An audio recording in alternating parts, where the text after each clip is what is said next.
Hello, good morning. Nandito tayo ngayon kay Sorion sa ating AI robot. Gagawin natin yun is i-update natin yung ating winidraw kanina na worth 500. So dito sa system niya is under pending pa pero dumating na sa ating GCash. So kanina pa mabilis lang siya kaya okay si Sorion, no? Okay yung ating AI grid bot. So bali ang kinita natin kanina is 500. So ang na-receive natin is 425 dahil meron siyang withdrawal fee na transaction fee na 50 pesos flat fee, no?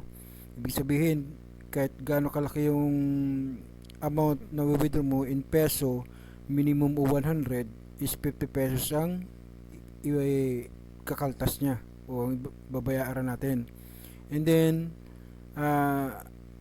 ito yung ating GCash kanina. So ito yung katibayan natin na na-receive na natin. So 425 siya, no?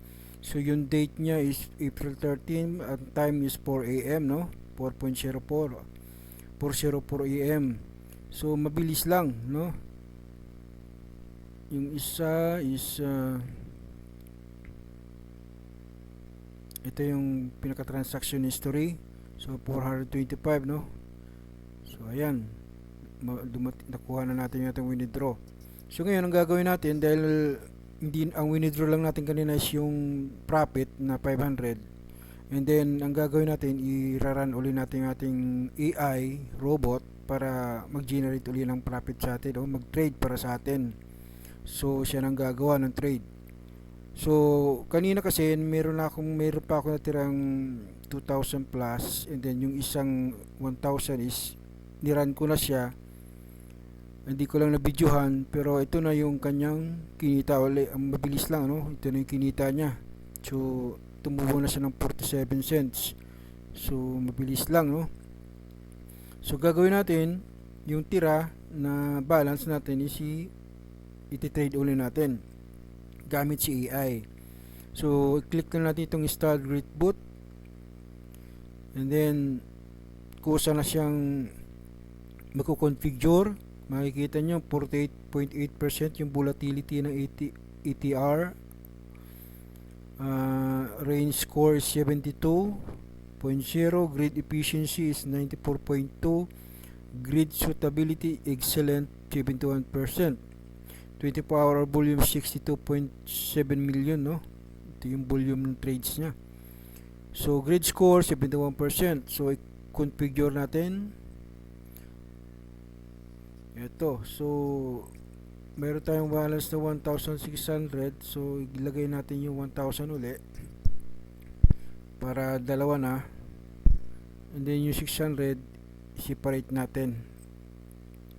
So ito yung ano niya, ito yung format ng kanyang grid, ng kanyang bot ni AI. So meron siyang 3 selection na pwede mong pilian. Meron siyang low risk, yung tight grid. So pag click mo siya, ayan, merong medium grid, pinaka medium risk, and then meron siyang wide grid, high risk. Ito. So ito yung details niya sa baba. Pag pag wide grid, ang return niya is 112.1%. Ang max drawdown niya is 0.79. At ang average daily niya is 1.246. At ang sharp niya is 25.43. Yung medium naman, ang return niya is 100.45%. So medyo maliit, pero ang max drawdown niya naman ay maliit din, 0.53%. Ang average niya naman niya for daily is 1.116%, no? And then yung tight grid, yung pinaka low risk niya, ang return niya lang is 82.61 at ang max drawdown niya is 0.97. Medyo mas malaki yung drawdown niya. So average daily niya is 0.918, and then 28 yung sharp niya. So dahil ang default ng system is medium, so ito ang pipiliin natin, no? para hindi masyadong malaki yung drawdown. So 97.53, ang wide is 0.79, pero malaki man yung return nya, no? Tapos ang medium 1.16 average daily, 1.24, no? Okay, so piliin natin itong wide grid, no, para medyo malaki. So review order lang natin. Saka kung makikita nyo yung backtest nya, 90-day backtest is maganda yung graph nya, no, yung pattern nya, no, pataas. So magandang ano to, magandang senyales. So review order natin. So ayan, ito yung kanyang pinaka order, no. Bot type is AI grid bot. Strategy wide grid, 1,000 yung capital. Performance fee 15% on profits. So ito yung performance fee na every profits niya, once na close mo siya, yung profit, may performance fee na ibabawas dun sa profits mo na 15%, no? Total deducted 1,000, and 90-day backtest return is 112%, 0.1. And duration niya unlimited, no?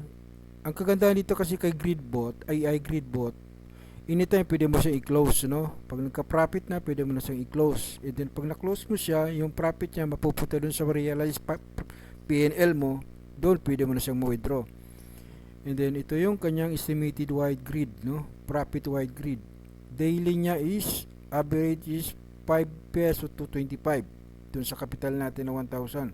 Weekly 35 to 175, and then 30-day estimated is 150 to 750. And then after 15% fee, yung pagka kinos mo na yung trade, ito yung magiging magiging o makukuha mo, no? Yung total na makukuha mo after 15% fee deduction.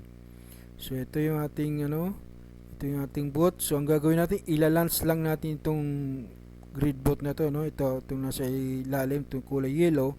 Pag click natin yan, automatic mag-start na yung bot niya. So click natin yan.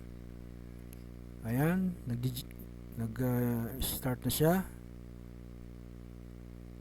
Yan, grid bot activated. So ayan, meron tayong active uli na bot.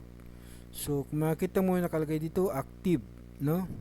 And then yung capital natin wala na dito, so nandito na sa current balance. So ayan na, mag-start na siya mag-trade. Ang win rate niya is 81% pala, no? So okay na yun, maganda. Itong ang kanyang grid trades, ito dito makikita yung mga iti-trade niya, no? Kung ilan yung buy and sell na gagawin niya. Kasi ang ginagawa lang niya, magbabuy siya and then isi-sell niya. Once na nagka-profit na, kunting profit lang isi-sell niya na, kaya palagi siyang may profit. So dito natin makikita once na nag-start na siya mag-trade. So sa ngayon nag-a-analyze pa yung robot, kaya wala pa siyang nag-appear ditong trades na open, no? So pag link mo lang yung performance niya, so sa ngayon dahil hindi pa siya nag-start, so ganyan pa lang, no?